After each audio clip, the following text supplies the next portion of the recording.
ұрық тапсырады, ұрықтың сапасы жақсы болу керек. Ұрық донорына қанша ақша төленеді? Руына дейін жазылады. Өткені жаңа бізде бар ғой, 7 атаға дейін жаңа қыз алысуға болмайды. Донорлыққа өте алмайды, бірақ 3 баласы бар. Адамдары бар 45-те 50-де спермограмма тапсырады, идеально.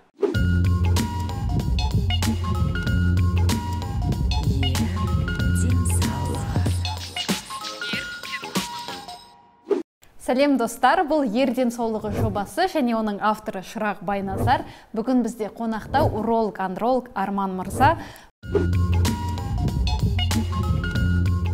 Біздің Қазақстан Республикасының кез келген азаматы сперма доноры болады, ұрықтың доноры болады, яғни өзінің ұрығын тапсыру арқылы донор атана алады.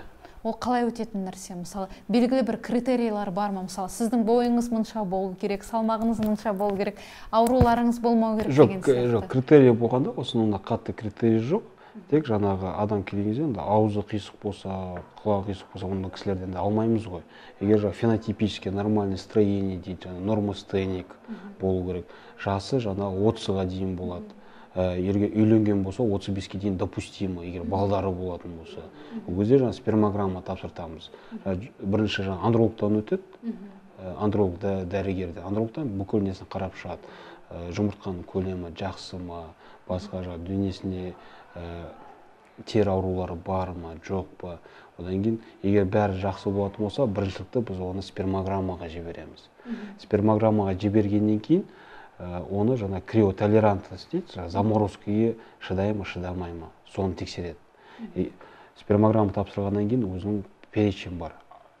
1 миллилитрде 20 миллионнан жоғары болу керек концентрация сперматоидтардың. А класс 25%-дан жоғары болу керек. И морфология 14%-дан жоғары болу керек. Сперманың көрсеткіштері.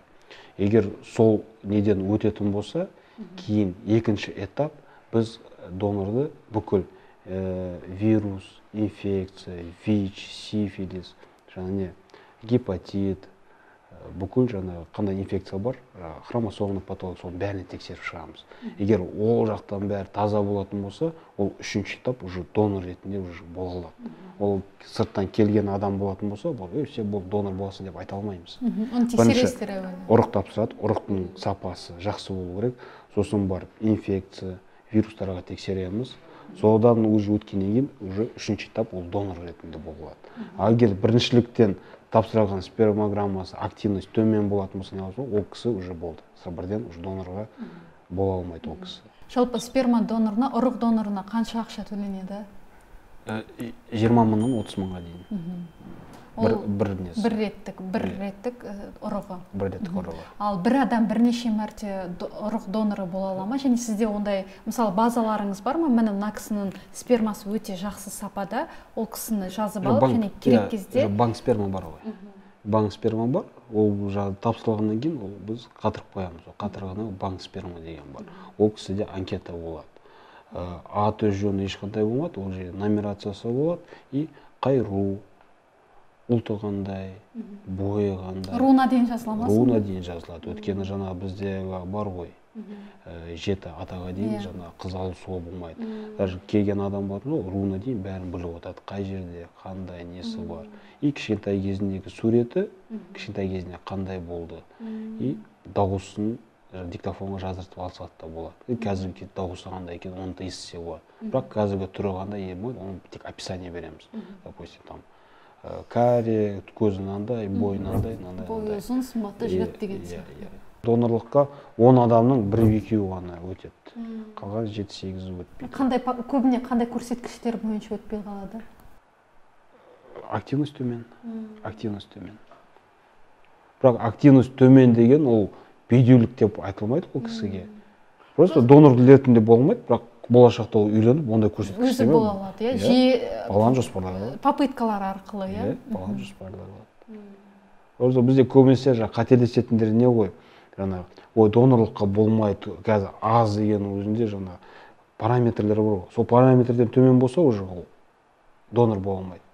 Ал үйленсе, ол баланы жоспарлауға спокойно. 3 баласы барлары бар, донорлыққа келгендері бар. Бірақ донорлыққа өте алмайды, бірақ 3 баласы бар. Көрдіңіз ба? Біреу бар, 18 жасар, 20 жасар келеді, параметрлері төмен донорлық бола алмайды. Анау экоға дайындалып жүрген адамдар бар, 45-те 50-де спермограмма тапсырады, идеально. Бұл жастық шаққа қаралмайды, бұл жерге адамның өзінің күтіміне байланысты.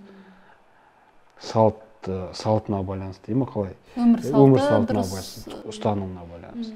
Сосын донор әр кетсе 10 адам ғана жасалады. 10 адам болды, оплодотворение болмайды, болды, қалғаны біз уже утилизацияға жібереміз. Бір адам 10 рет қана донор бола алады. Неліктен ондай шектеу 10-ға дейін деген? Бұл жаңағы Министерство здравоохранения берілген нелер ғой, жаңағы приказдары ғой. Өйткені біз оны тоже налево-направо шаша алмаймыз ғой. Белгілі бір адамдарды не аламыз, болды, одан кейін арғы уже болмайды. Өйткені кейін ол даже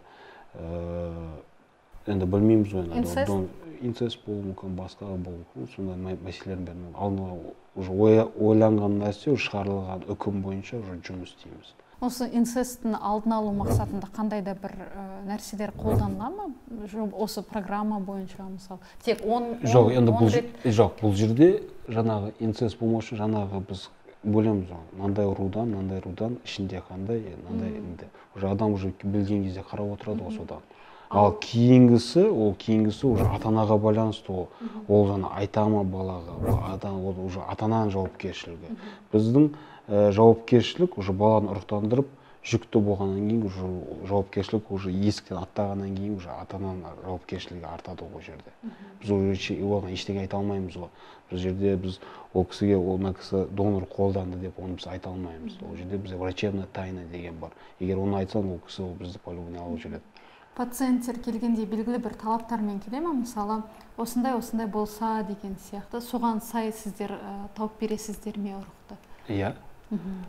Тауып бергенді тауып бермейміз, бізде бар. Банк сперма жібереміз, сол жақтан өзі анкетаны қарайды, анкетадан өздері таңдап алады. Өздері таңдап алады. Сізді мазалайтын кез келген сұрақты пікірге жазып, маманнан дұрыс әрі толыққанды жауап ала аласыз. Ер денсаулығы жобасы сіздер үшін пайдалы әрі маңызды екеніне сенеміз. Сіздерден кері байланыс күтеміз. Каналға жазылыңыздар, лайк басыңыздар және де пікір қалдырыңыздар.